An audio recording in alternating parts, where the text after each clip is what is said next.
আজকে বানাবো বোয়াল মাছের কালিয়া। দেখেন কতটা লোভনীয় হয়েছে, খেতেও কিন্তু দারুণ হয়েছে। আসসালামু আলাইকুম, সবাই কেমন আছেন? আশা করি নিশ্চয়ই ভালো আছেন। আমি আলহামদুলিল্লাহ ভালো আছি। আজকে বানাবো বোয়াল মাছের কালিয়া। এর জন্য কড়াই বসিয়ে দিয়েছি চুলার উপরে, তারপরে দিয়ে দিলাম তেল দেওয়ার পরে পেঁয়াজ দিয়েছি। পেঁয়াজটা ভালো করে ভাজা দিয়ে তারপর দিয়ে দিচ্ছি কালো জিরা আর কালো জিরা ভাজা করে তারপরে দিয়ে দিয়েছি আদা রসুন বাটা, জিরা বাটা, সব মশলা দিয়ে তারপর কষাই নিয়ে এখন দিয়ে দিলাম পেঁয়াজ কাঁচামরিচ বাটা। তারপরও ভালো করে ভাজা করে নিয়েছি, মানে কষাই নিয়েছি। কষানোর পরে তারপর দিয়ে দিলাম স্বাদ মতন লবণ। এখন হলুদের গুঁড়াটা আর 1 চামচ দিলাম, 1 চামচ শুকনা মরিচ, তারপরে ভাজা জিরা গুঁড়া। এখন ভালো করে কষাই নিব। চুলার আঁচটা লোতে রেখে সুন্দর মতন কষাই নিব।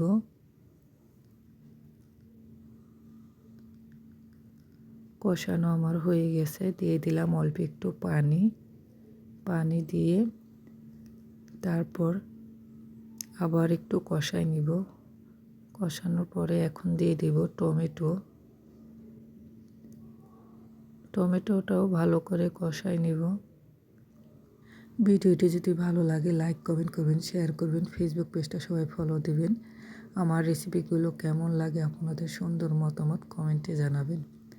তো আমার কষানো হয়ে গেছে। তারপরে এই যে বোয়াল মাছ, এই বোয়াল মাছটুকু আমি দিয়ে দিব। আমি কিন্তু কষানা এই মশলার মধ্যে একটু পানি দিয়ে বোয়াল মাছটা ছেড়ে দিচ্ছি, কারণ বোয়াল মাছটা নরম থাকে, এটা কষাইতে গেলে ভেঙে যেতে পারে। তার জন্য একটু পানি দিয়ে মাছগুলি ছেড়ে দিচ্ছি।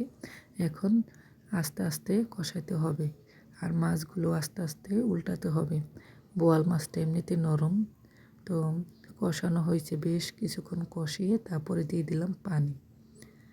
এখন এইটুক পানি একটু সেদ্ধ করে তারপরে ঝোল রেখে দেব। বেশি ঝোল রাখবো না, কষা ভোনা ঝোলটাই রাখবো। এই যে দেখেন তরকারি কিন্তু হয়ে গেছে আমার। এখন আমি ভাজা জিরা গুঁড়া উপর দিয়ে দিলাম। ধনিয়া পাতা থাকলে ভালো হতো, কিন্তু আমার কাছে ছিল না, তো ধনিয়া পাতা নেই। ভাজা জিরা গুঁড়া দিয়ে দিলাম।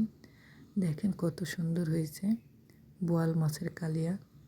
দেখতে যতটা সুন্দর, খেতেও কিন্তু দারুণ হয়েছে। তো আজকে এ পর্যন্তই। সবাই ভালো থাকবেন, সুস্থ থাকবেন। দেখা হবে নতুন আর একটা ভিডিওতে। আমার রেসিপি কেমন লাগে আপনাদের সুন্দর মতামত কমেন্টে জানাবেন। আল্লাহ হাফিজ।